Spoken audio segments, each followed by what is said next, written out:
Hi guys, welcome back to my channel. Today I have another fun home decor DIY for you. On today's video, I am going to be playing along with the Look for Less challenge. There are two great YouTubers who are co-hosting today's challenge, the Latina Next Door and Design to the Nines, and I'm going to link up both of their channels down below. You for sure are going to want to check them out, and you're going to want to check out the playlist. And if you guys are coming from that playlist, awesome, welcome, thank you. I hope that you guys will stick around, so hit the subscribe button and then hit the bell to be notified of any future videos. So I have been trolling the Magnolia home website quite a bit and had found quite a few things that I wanted to replicate. So for today's project, that's what I'm doing. I am creating my own Magnolia home inspired dupe.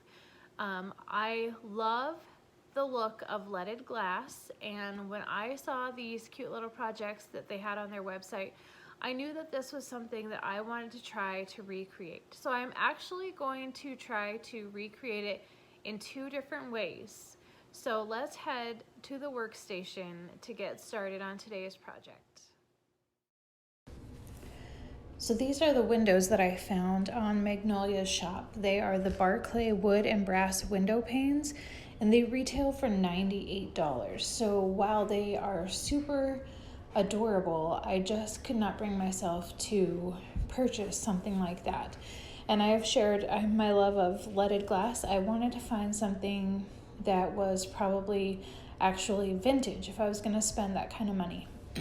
So to recreate it, what I did was I cut some 1x2s, and I have a bunch of these that I use for the frames on the signs that I make.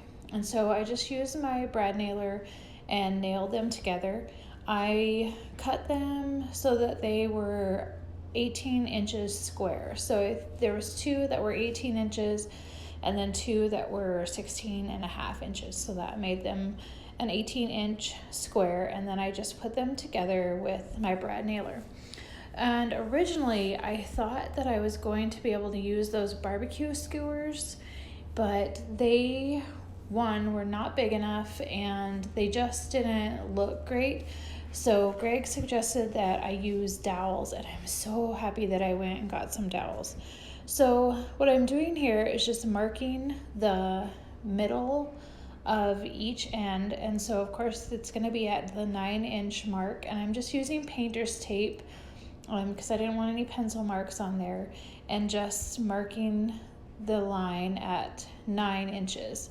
And then I'm just going to go ahead and kind of eyeball this.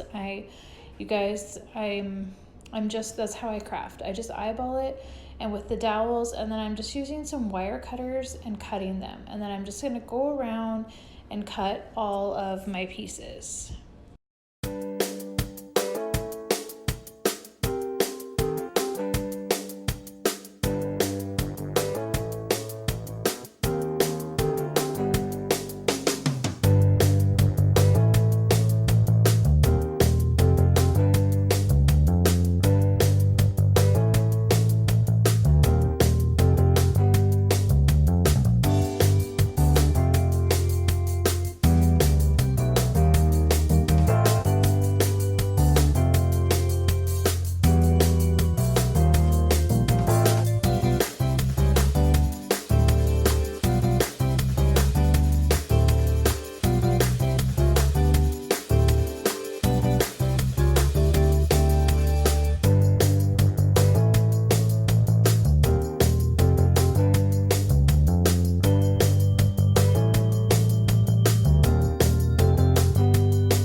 Once I had all the pieces cut, it was time to put them together with some hot glue.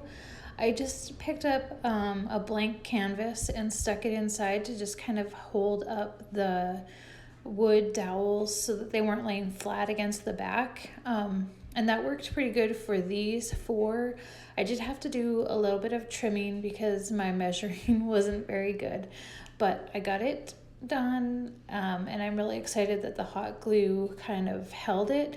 And if you look at the actual picture of the project, it's kind of like those little pieces are welded together. So having the hot glue is kind of like having the bit of welding end on there. So then after I let those dry, I was gonna try to do the corner pieces with the canvas, and they just wanted to stick to the canvas. So what I actually ended up doing is grabbing some of my clear blocks from stamping, and I used those to hold up the corners.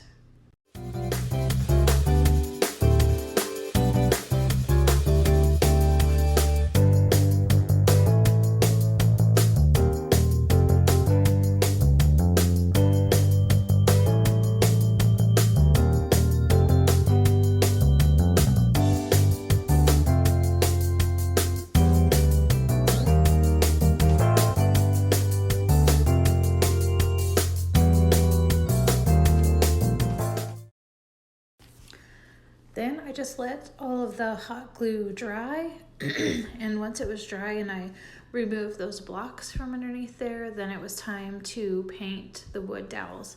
I cleaned up all of the strings from the hot glue, and I'm just using this black folk art chalk paint that I got on Amazon. I'll link it up down below. And then I'm just going to paint all of the dowels on the front side and the back. I realized that I forgot to take that sticker off and I wasn't able to get it off, so I just painted over it, and that worked just fine.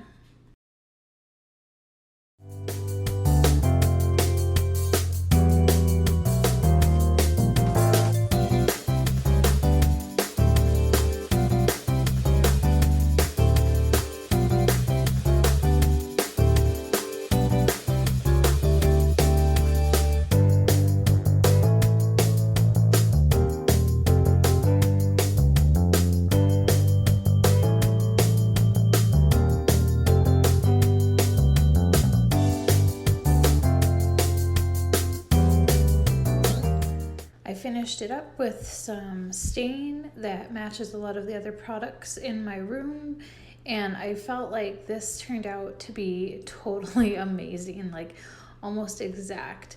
So this is where I was going for the look. I wanted to put this over this vent that goes to our heater, and I'm not 100% sure I really like it there. You can't really see the design like I like, but I do like having it there. So I do think maybe this is something I'm gonna do again in the future. So the other thing I wanted to try was actually making a little bit more of a leaded glass look. So I found these old window, actually I think they're old cabinet doors, and I picked up this leaded glass paint, and I'll link it down below. I picked that up on Amazon. Sorry, it's upside down. And then I also got these leaded glass strips from Amazon. And I didn't really know if that's what I was wanting to do, but I just kind of wanted to play with this and see if this is what I liked. So the reason why I didn't use glass on the first one is because I wanted it to be able to have that hole for the vent, but if I were to do it again, maybe this would work. So I'm just kind of testing it out. I put a pattern, I printed a pattern out on the computer, and then I was trying to use the ruler. I ended up having to freehand it because the ruler smudged and made it go. So this wasn't exactly what I was going for, but I wanted to still show you guys the other option. If you didn't want to do the dowels and you wanted to do something else, you could use this leaded glass paint on some glass and then put it into the frame like I made before. So I just kind of tried it out. It looks absolutely hideous. But now I know, and maybe in the future I could try something different with it. So I stuck it out here in the front room, and we'll see. But I'm really excited with how the first one turned out. So I hope you guys enjoyed the projects today. Thank you so much for hopping along, and I hope that you come back to visit me again in the future. Have a great day.